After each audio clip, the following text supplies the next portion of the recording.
¿Qué tal? Muy buenos días, les damos la más cordial bienvenida a otra videoconferencia más del Hospital General de México. Esta vez el doctor Juan Cruz Vidal, que tengo el gusto de presentar en esta mesa, nos presenta casos clínicos del tema anterior, del viernes pasado, que fue traumatismo craneoencefálico, doctor. Bienvenido nuevamente, doctor. La dinámica es sencilla. Al finalizar la ponencia le haremos llegar todas las preguntas que se generen en redes sociales, allá con la gente de Oaxaca. Y bueno, doctor, sin más por el momento, el foro es de usted y adelante. Muchas gracias. Bueno, buenos días a todos. Hoy les voy a presentar un caso clínico que tuvimos recientemente aquí en nuestra terapia del Hospital General de México. Es un caso muy interesante, dado que fue completamente accidental y pues nadie se espera que suceda esto durante la práctica de deportes, ¿no? Y menos ocasionado por un familiar. Bueno, él es un masculino de 17 años, va a contar, realmente no tiene antecedentes de importancia para el padecimiento actual. Lo único que nos interesaba era que era originario del Estado de México y la única patología previa era haber tenido varicela, ¿sí? Familiares se referían previamente sanos y, inclusive el niño, o el adolescente más bien, él también era previamente sano, de hecho inclusive era deportista. Él inició el padecimiento actual el día 2 de junio, por la tarde. Él se encontraba practicando un arte marcial, ¿sí?, con su hermano. De hecho, ellos estaban preparando para una competencia que se llevaría a cabo ese fin de semana.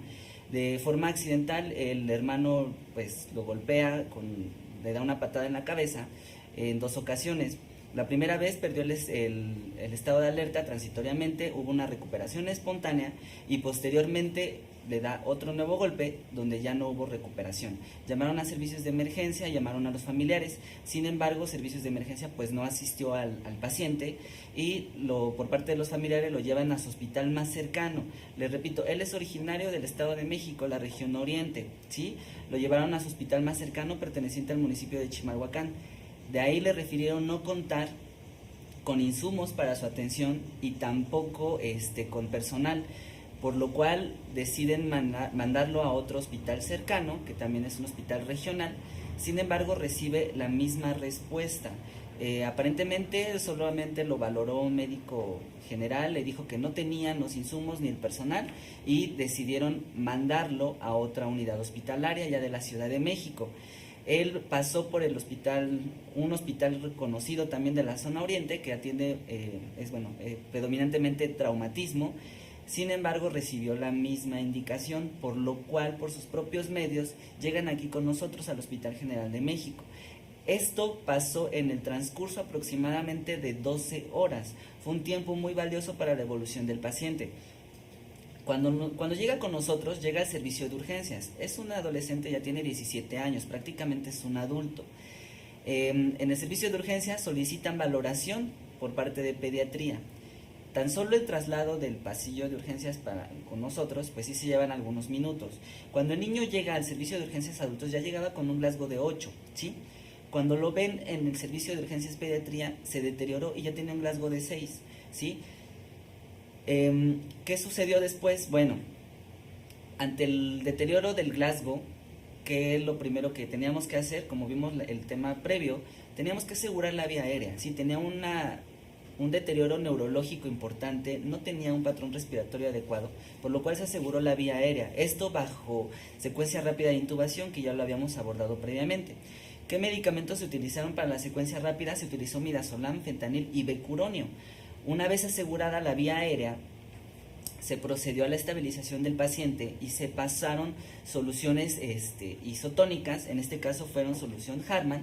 Se le pasaron bolos o cargas de 15 mililitros por kilo. Esto porque el paciente estaba hipotenso. Además de que rápidamente se observó las pupilas. Las pupilas estaban anisocóricas, ¿sí? Por lo cual se sospechó de que el paciente se podía estar herniando, como lo vimos en el tema previo, y se solicitó una tomografía de cráneo, ¿sí? Todo esto sucedió ya de que el paciente llegó con nosotros al servicio de urgencias de pediatría, a que lo metimos a la terapia intensiva. Fueron cuestiones de minutos y todo esto fue muy dinámico y fue rápido porque ya había pasado demasiado tiempo y esto obviamente incrementaba el riesgo de mortalidad de nuestro paciente. Aquí les voy a presentar las imágenes más significativas desde mi punto de vista, en donde se pueden apreciar mejor los hallazgos, ¿sí? En el tema previo veíamos que había lesiones primarias y lesiones secundarias. Aquí tenemos ambas, ¿sí? Tenemos lesión primaria y lesión secundaria. En este corte observamos esta imagen que simula una semiluna, ¿sí? Vemos un desplazamiento de la línea media y hasta inclusive podemos aproximadamente medirle como más de 0.5, por lo menos 0.5 milímetros de desplazamiento de la línea media, además de que el ventrículo ya empieza a colapsarse y no vemos una buena diferenciación de la sustancia blanca y gris. Además, las circunvoluciones pues tampoco se aprecian bien. En este corte es más evidente el desplazamiento, vemos más lesión difusa y la imagen que simula la semiluna es más evidente, ¿sí? Ya más o menos por ahí van pensando en el diagnóstico que tiene. En este corte ya todavía es más evidente la extensión tan importante que tiene esta imagen de semiluna, ¿sí? Y en este corte coronal, ya brinca, que está desviando más del 0.5 milímetros de diámetro, ¿sí? Vean aquí cómo el tejido está empujando hacia el lado contralateral, está colapsando el ventrículo y también está empujando la masa encefálica hacia abajo, ¿sí? Entonces ya por ahí tenemos 3 diagnósticos tomográficos en este paciente. Aquí, en este corte sagital, observamos los datos de hemorragia, toda la extensión de la hemorragia que se extiende prácticamente por todo lo que son el lóbulo occipital completamente, ¿sí? Parte del temporal y parte del parietal, además de que el ventrículo también ya está un poco comprometido. Y en la siguiente imagen, vean, ya ni siquiera se observa bien la relación, no se observan bien las circunvoluciones, ¿sí? Y persiste la imagen, ¿sí? Ahora, ¿qué sucede? Como la lesión realmente, la lesión de parénquima era demasiado extensa, ¿sí? Es muy importante los hallazgos tomográficos que encontramos, pues teníamos que descartar también que hubiera una fractura, ¿verdad?, de cráneo, que ya habíamos visto que también son bastante frecuentes en el traumatismo craneoencefálico severo. Entonces hicimos una ventana ósea, se ve integridad en todo el hueso del cráneo, ¿sí? Todos los huesos del cráneo se ven íntegros, no se observa ningún trazo de fractura. Y para estar más seguros, pues se hizo la reconstrucción en 3D, ¿verdad? Esta es la reconstrucción del paciente, ¿sí? En el lado de la lesión no tenía absolutamente ningún trazo de fractura, ¿sí? Por aquí entonces ya vamos teniendo por lo menos 3 diagnósticos seguros, ¿verdad? 1. Aquí mi pregunta es, ¿qué diagnóstico tomográfico vamos a tener? Les pongo esta imagen que se las puse en la clase previa. ¿Por qué? Porque aquí estamos ejemplificando. Vamos a traspolar esta imagen, este dibujo, hacia la tomografía que vimos previamente. Dijimos que había, el tejido estaba abordando, ya estaba pasando la línea media y estaba pasando del otro lado, del lado contralateral, ¿sí? Y además también se veía en la imagen que empezaba también a descender, ¿sí? Esto por el edema cerebral tan importante que tenía, ¿sí? ¿Qué diagnósticos tenemos? Bueno, tenemos un hematoma subdural agudo, hemisférico izquierdo con extensión a tentorio y región interhemisférica derecha. Recordemos que el hematoma subdural era una lesión primaria, ¿sí? Y dijimos que el principal origen era el sangrado venoso y que este iba a simular una imagen de semiluna. Y pues ustedes vieron la tomografía, es prácticamente como lo describe la literatura, ¿sí? Es muy didáctica esa tomografía. ¿Qué más vimos? Mencioné que no había diferenciación bien de la sustancia blanca con la gris, las circunvoluciones no se veían bien. Esto nos habla de un edema cerebral difuso, ¿sí? Y vimos un desplazamiento de la línea media de más de 0.5. Ahí no lo medí, pero ya en el reporte tomográfico sí se midió bien y nos daba datos de una hernia subfalcina que atravesaba 9.1 milímetros, ¿sí? Lograba desplazar la línea media de una forma importante, pero también lo hacía hacia abajo, entonces también tenía una hernia central, ¿sí? Y aquí también comentaba en servicio de radiología un hematoma epidural intratentorial agudo, ¿sí? Entonces tenemos por lo menos 5 diagnósticos importantes en este paciente, cada uno con su propio nivel de gravedad, ¿sí? Y que comprometían más la vida y la evolución del paciente. Ahora, pues ¿cuál fue la evolución, verdad? ¿Qué nos interesa? Ya vimos que cuando el paciente llegó con nosotros a urgencias se aseguró la vía aérea, ¿sí? Hicimos el esquema del ABC, como lo mencionábamos en la clase pasada. Se aseguró vía aérea, se aseguró ventilación, ¿sí? y se aseguró circulación. Dentro de la E vimos lo de la exploración, que fue lo de las pupilas, y desde ahí mi compañera que lo recibió ya estaba sospechando de una herniación, ¿sí? ¿Por qué? Porque ya había anisocoria y tenía también datos de extensión anormal en el hemicuerpo derecho, ¿sí? Estos son datos sugestivos de herniación, como lo vimos en el tema previo. Ahora, ¿qué sucedió? Bueno, afortunadamente el servicio de neurocirugía del hospital respondió muy rápido y se logró meter a quirófano. Prácticamente solo se estabilizó en el servicio de urgencias, bueno, de terapia intensiva con nosotros, y entró a quirófano inmediatamente. Les estoy hablando, el paciente llegó con nosotros a las 2 de la mañana. Entró a quirófano aproximadamente a las 5 de la mañana, ¿sí? Ya más estable. En quirófano, pues entró con los diagnósticos ya previamente descritos, que fueron lo de los hematomas, el edema cerebral difuso, ¿sí? Y entonces, ¿qué sucedió después? Entra a quirófano, aparentemente el sangrado sí fue importante, lo que se encontró, y requirió apoyo aminérgico. ¿A expensas de qué? A expensas de noradrenalina, ¿sí? El paciente empezó a estar hipotenso. Ellos pasaron cargas de 15 mililitros por kilo de cristaloide, como lo dice la literatura, para mantener la perfusión y la TA. Y a pesar de estas cargas, pues el paciente persiste hipotenso. Entonces se agregó noradrenalina. La dosis máxima que llegó en el quirófano fue de 0.6 microgramos por kilo por minuto. ¿Qué sucede después? Cuando ellos descomprimen o retiran el hematoma, el paciente tiene mayor descompensación hemodinámica y tienen que subir transitoriamente a 0.8. Este desbalance solamente duró aproximadamente 2 minutos. Respondió bien cuando se subió la dosis y nuevamente les permitió bajarla y permitió el traslado de quirófano con nosotros.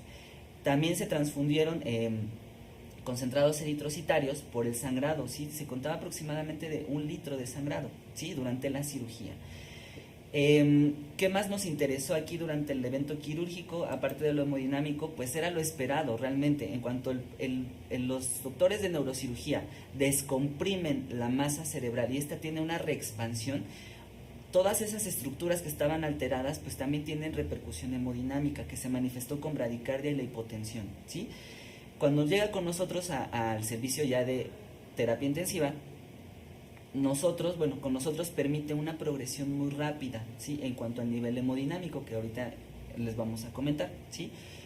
En cuanto al nivel neurológico, ¿qué sucedió después de que salió de quirófano? Bueno, pues permaneció con infusiones de midazolam y fentanil, ¿sí? Estas las tuvo por lo menos hasta el día 9 de junio, ¿sí? Recordemos que el paciente tuvo este accidente el 2 de junio y hasta el 9 de junio nos permitió el descenso. ¿Por qué? El periodo máximo de edema cerebral es entre 48 y 72 horas. En este periodo es donde nosotros tenemos que disminuir, como lo vimos en la clase previa, disminuir el consumo y el metabolismo cerebral para evitar que este edema siga aumentando. Entonces se mantiene bajo pseudoanalgesia y en este caso no fue necesaria la relajación, simplemente pseudoanalgesia. ¿Estaba indicada el coma barbitúrico?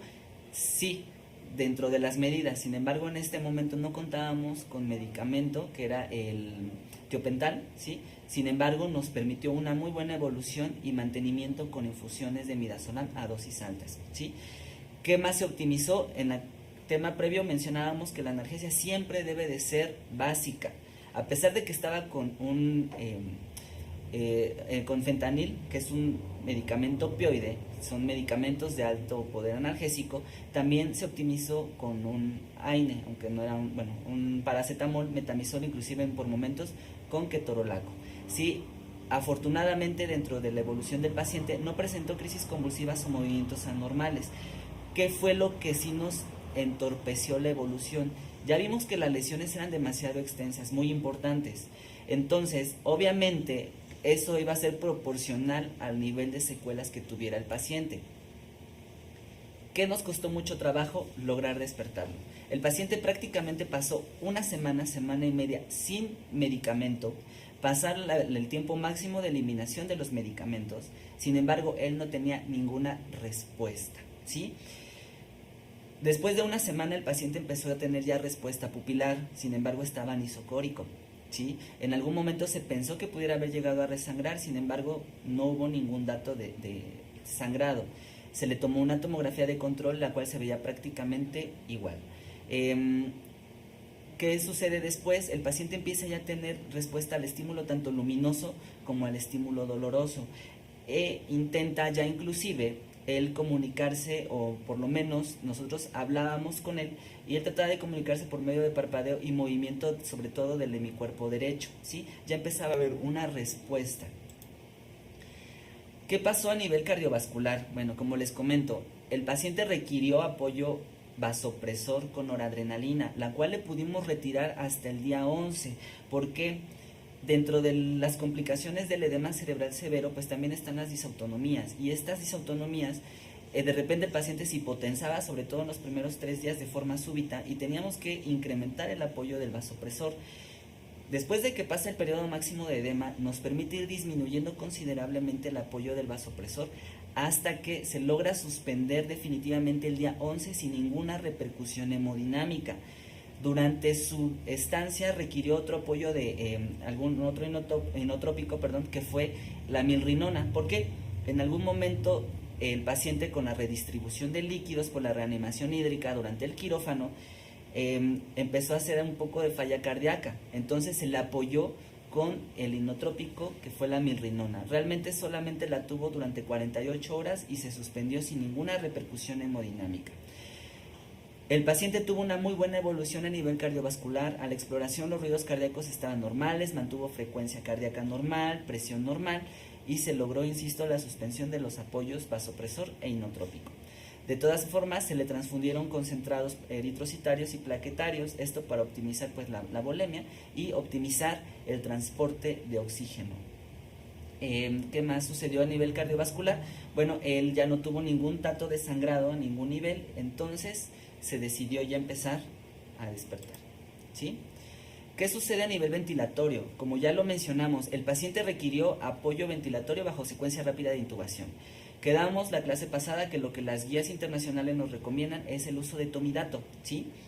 Y actualmente las últimas revisiones nos dicen que ya podemos utilizar ketamina dentro de la secuencia rápida de intubación, que anteriormente se tenía miedo porque se asociaba, o los estudios que teníamos en ese momento apoyaban que incrementaba de forma importante la presión intracraneal.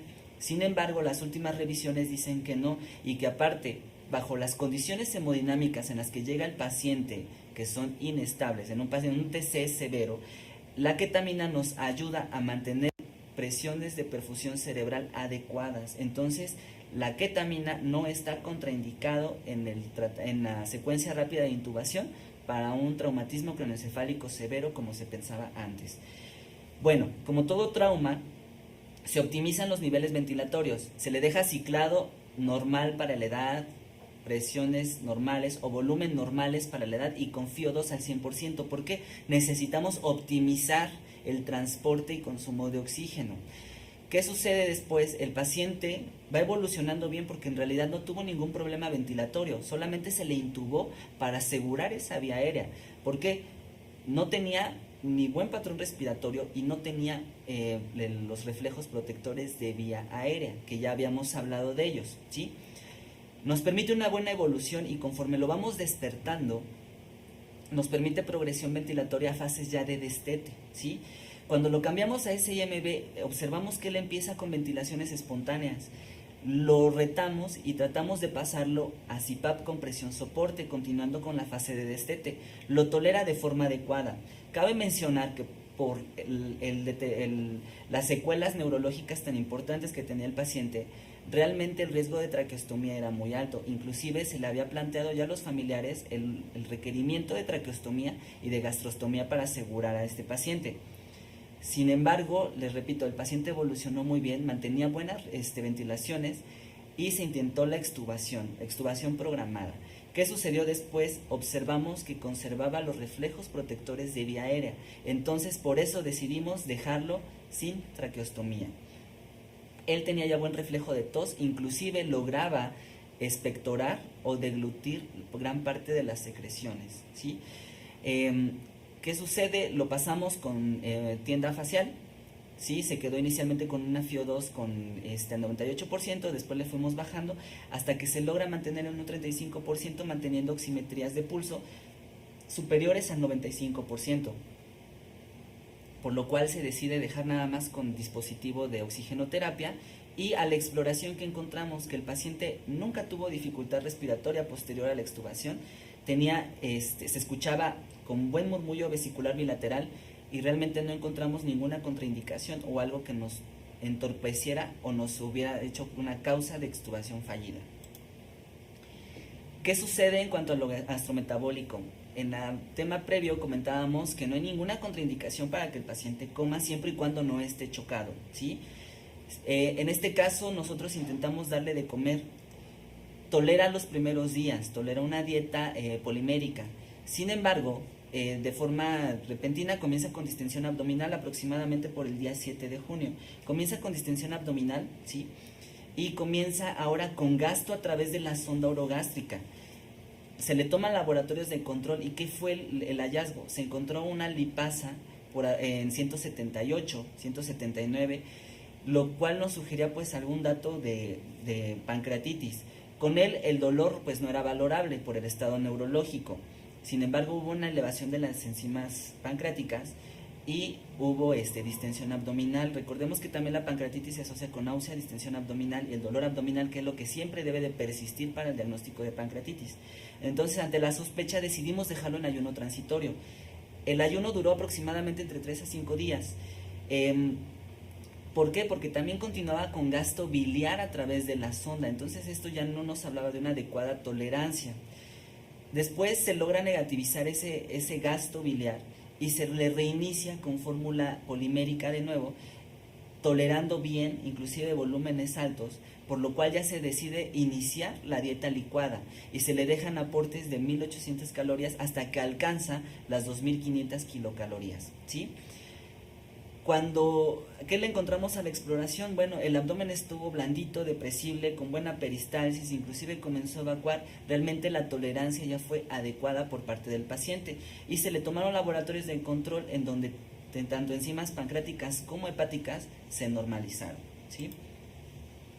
¿Qué sucede a nivel infectológico? Aquí sí tuvimos complicaciones. ¿Por qué? Recordemos que en el TCE no es necesario mantener terapia antimicrobiana, ¿sí? ¿Qué se hizo? Se le dejó cefalotina como dosis profiláctica, que solo fueron 3 dosis por el evento quirúrgico, ¿sí? El paciente tiene una buena evolución. Sin embargo, ¿qué sucede? Comienza con fiebre, comienza con cambios en las secreciones, ¿sí? Y la fiebre era muy importante porque alcanzaba inclusive los 40 grados, que en algún momento se llegó a pensar que pudiera ser de origen central, dado las condiciones del edema cerebral tan importante que tenía. Sin embargo, comienza con incrementos en las cifras leucocitarias, les repito, cambios en las secreciones, y en 2 a 3 días tuvo incremento de los parámetros ventilatorios, por lo cual se le diagnostica una neumonía asociada a ventilación, ¿sí? Se le toman aspirados de cultivos bronquiales, se le toma el cultivo bronquial y nos arroja Acinetobacter baumannii. Cabe mencionar que en ese momento teníamos otro paciente con Acinetobacter. Entonces, pues, sospechamos ya la infección agregada por este bicho, y de forma conjunta con el servicio de infectología se logra cambiar el esquema antimicrobiano a colistimetato con meropenem. Salió sensible a estos 2 antimicrobianos. ¿Qué sucede después? El paciente mejora mucho, nuevamente se le bajan los parámetros ventilatorios, pero comienza nuevamente con fiebre. Los cultivos, ya tanto hemocultivo como de secreción bronquial, salen negativos. Sin embargo, el urocultivo nos sale con IFAS, ¿sí? Y se aísla cándida. Entonces se le agrega fluconazol. Se completan los esquemas antimicrobianos hasta 14 días y 21 días respectivamente, y el paciente mejora demasiado.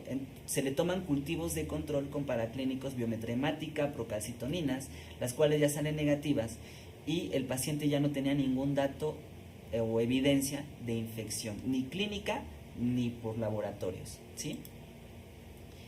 Entonces el paciente realmente ya estaba en condiciones óptimas, inclusive para egresar de la sala. ¿Por qué? Porque ya estaba extubado, ya no tenía apoyo aminérgico, estaba comiendo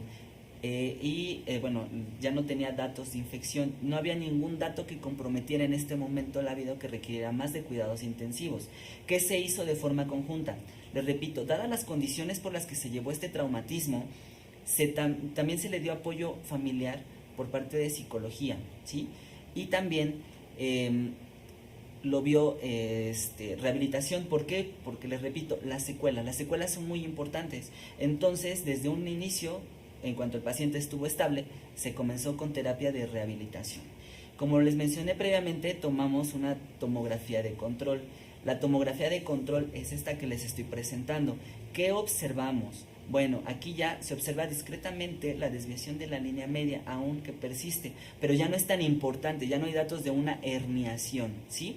Vemos los ventrículos libres, inclusive vemos aquí, se le ve, ya no, bueno, se le hizo una craneectomía descompresiva, perdón, eso fue muy importante, lo omití, pero dentro del tratamiento quirúrgico se le hizo una craneectomía descompresiva dadas las condiciones del edema cerebral difuso que tenía el paciente. Se le hace la craneectomía descompresiva y vean, recordemos que dentro de la evolución del hematoma subdural, lo va a compensar con atrofia cerebral, ¿sí? Y como compensación también, que al disminuir el parénquima cerebral, va a compensarlo con hidrocefalia. Recordemos la clase pasada, hablamos de la teoría de Monroe-Kelly, que hablábamos de los 3 compartimentos, ¿verdad? Entonces, el cráneo es un todo, ¿sí? El contenido craneal es un todo. Entonces, el daño que tuvo el hematoma subdural se va a suplir por una hidrocefalia secundaria, ¿sí? Además de atrofia cortical. ¿Sí? Aquí lo vemos más claro en estos cortes, persiste un poquito la desviación de la línea media, sin embargo los ventrículos están libres, hay datos de isquemia, ¿sí?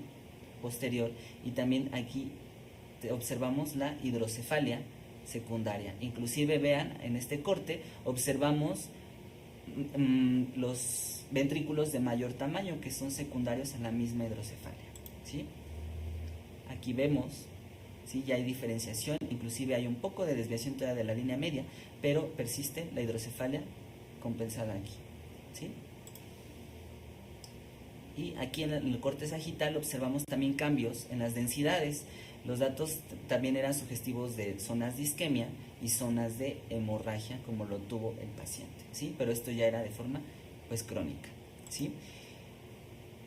En el corte coronal observamos bien, insisto, la desviación, la atrofia cortical, el incremento, bueno, el tamaño de los ventrículos y la hidrocefalia secundaria, ¿sí? Ahora, aquí les pongo un flujograma, nada más es como forma de repaso de lo que vimos el tema previo del TCE, ¿sí? ¿Qué hacemos cuando llega el paciente con TCE? Bueno, tenemos que ver Glasgow, ¿sí? Recordemos, Glasgow nos va a orientar a la severidad y nos puede indicar tratamiento. En este caso tenía un Glasgow de 8, ¿sí? Se deteriora a 6, entonces es asegurar vía aérea. ¿Qué se observó? Bueno, como lo comentábamos previamente, había que descartar datos de herniación, en este caso los tuvo. Entonces, ¿qué se hizo? Se le pasó terapia osmótica, se le pasó un bolo de solución hipertónica al 3%, además de la carga de cristaloide para mantener la perfusión cerebral, ¿sí?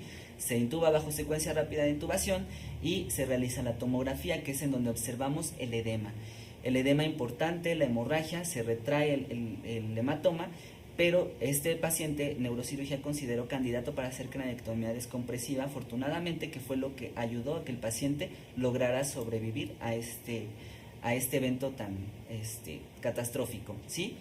¿Cuáles son nuestras terapias de primera línea? Recordemos, las terapias de primera línea siempre es posición de la cabeza a 30 grados de forma central para mejorar el flujo y el retorno venoso, ¿sí? La cabeza, dijimos, ya habíamos dicho que a 30 grados es justamente para mantener esto, y las soluciones eran soluciones isotónicas, recordemos, soluciones isotónicas para no incrementar el edema cerebral al otorgar mayor cantidad de agua libre. En este caso nosotros utilizamos Harman y utilizamos soluciones cristaloides en relación 1:1 para dejar un aporte más alto de sodio y que de esta forma nos ayudara a disminuir el edema cerebral. Como había datos de herniación, pues se utilizó terapia osmótica. La terapia osmótica ya no es terapia de segunda línea, ¿sí?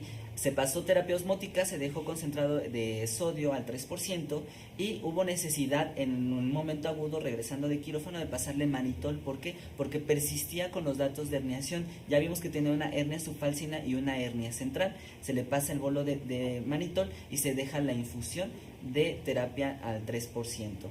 Y también en forma aguda se le asiste con hiperventilación. Recordemos que la hiperventilación solamente es en el momento agudo. Como no teníamos drenaje o sí, la forma de manipular la extracción del líquido cefalorraquídeo, pues obviamente no pudimos realizar esta maniobra, ¿verdad? Entonces dejamos solamente terapia osmótica y la terapia, la hiperventilación. Sin olvidar la sedación, la analgesia, ¿sí? Insisto, es muy importante, esto también va a disminuir el consumo de oxígeno cerebral y disminuye el daño secundario. Entonces siempre es muy importante tener bien en cuenta la sedación y la analgesia.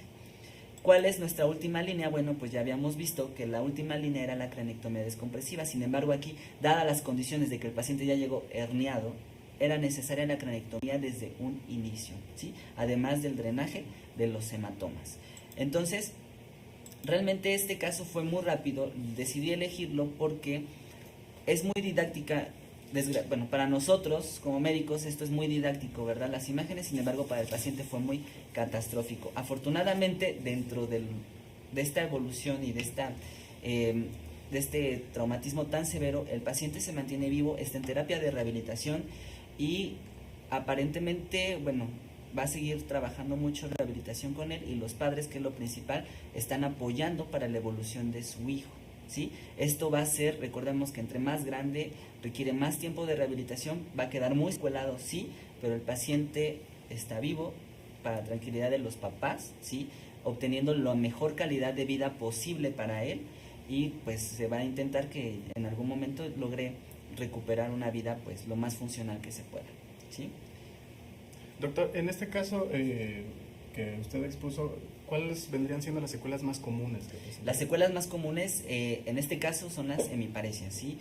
Dada la herniación, puede tener alteraciones en los nervios de los ojos, puede tener las pupilas van a estar de tamaño diferente, puede no tener algún reflejo de forma adecuada, puede no hablar, inclusive puede comprometer el centro de la respiración y sobre todo el movimiento. El movimiento es muy importante, va a estar muy ¿son limitado. irreversibles?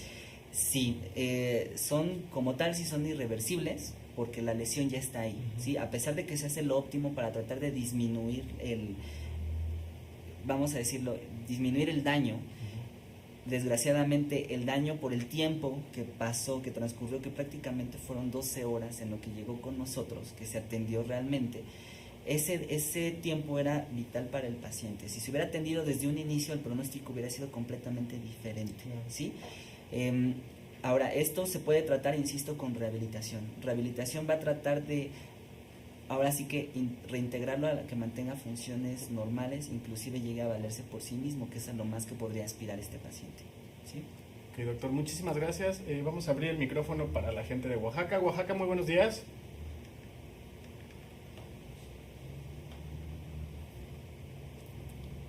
Parece que estamos teniendo ahí un poquito de problemas de conexión. Vamos a revisar nuestras redes sociales si no llegó alguna pregunta. Parece que sí, doctor. Aquí viene. Bueno, Ale Fadel lo felicita, dice que excelente presentación. Y dice, para los médicos de primer contacto, ¿qué recomienda hacer cuando nos vemos enfrentados ante una TCE moderada a severa? ¿Qué podemos ofrecer al paciente en lo que se canaliza a segundo nivel? ¿A qué le pueden ofrecer? Mucho. Las medidas básicas, ya habíamos hablado. Uno, de ustedes depende realmente el pronóstico del paciente. Ustedes tienen que clasificar bien el Glasgow, ¿sí?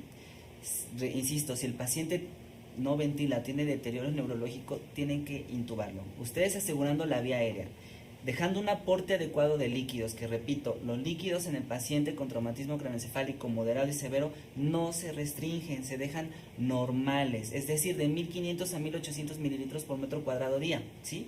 ¿Qué van a hacer? Iniciar pseudoanalgesia. Es muy importante, si lo van a intubar, tienen que dejarlo con pseudoanalgesia, ¿sí? Insisto, esto va a disminuir el consumo de oxígeno y el metabolismo cerebral. Entonces vamos a redundarlo. Asegurar vía aérea, mantener líquidos, porque de esta forma aseguramos presión de perfusión cerebral, ¿sí? y mantener una adecuada analgesia y la cabeza, recuerden siempre, a 30 grados y central. Ustedes tienen que tratar de mantener las 6 normos, ¿sí? Normoglucemia, normocapnia, normoxemia, normotensión, normovolemia y normotermia, ¿sí? Son 6 normos que todos tratamos de hacer en el servicio de urgencias, ¿sí? Si ustedes logran esto, el paciente va a tener una muy buena evolución, y esto es para todo médico de primer contacto que esté en el servicio de urgencias. Esto no requiere terapia intensiva aún, ¿sí? Esto es solamente estabilización y son medidas básicas. Lo que sigue de terapia osmolar, hiperventilación, todo eso, eso sí ya nos toca a nosotros, pero requiere monitoreo, ¿sí? Las medidas básicas, insisto, son aporte adecuado de líquidos para mantener una adecuada reanimación hídrica, una adecuada perfusión cerebral y asegurar la vía aérea, ¿sí? Para mantener las 6 normas, ¿sí?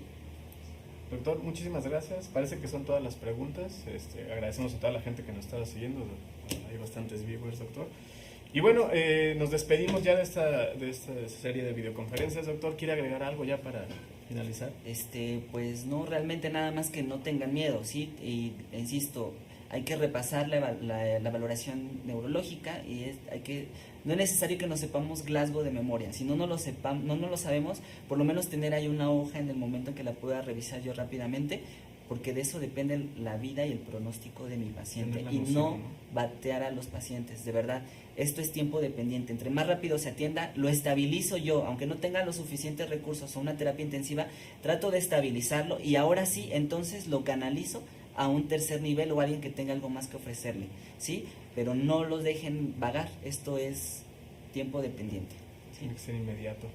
Bueno, doctor, muchísimas gracias por estar con nosotros. Le agradecemos a la gente de pediatría que haya participado en esta videoconferencia. Los esperamos, como todos los viernes, el siguiente, en punto de las 11 de la mañana. Parece que está llegando una más de último minuto. Sí, claro. Y bueno, lo felicitan, doctor. Es Jesús Iván Pichardo. Dice que excelente presentación, explicación y dominio del tema. Solo un poco más de cuidado al mencionar. Dice que durante las 12 horas no se atendió correctamente. Sabemos las carencias y las situaciones actuales. Es un comentario que dejó ahí. Y bueno, siguen ahí los comentarios. Parece que eso es todo. Siguen ahí felicitándolo. Bueno, esto fue una producción de HGMTV. Les agradecemos muchísimo que nos hayan seguido y nos vemos el siguiente viernes en punto de las 11. Hasta la próxima.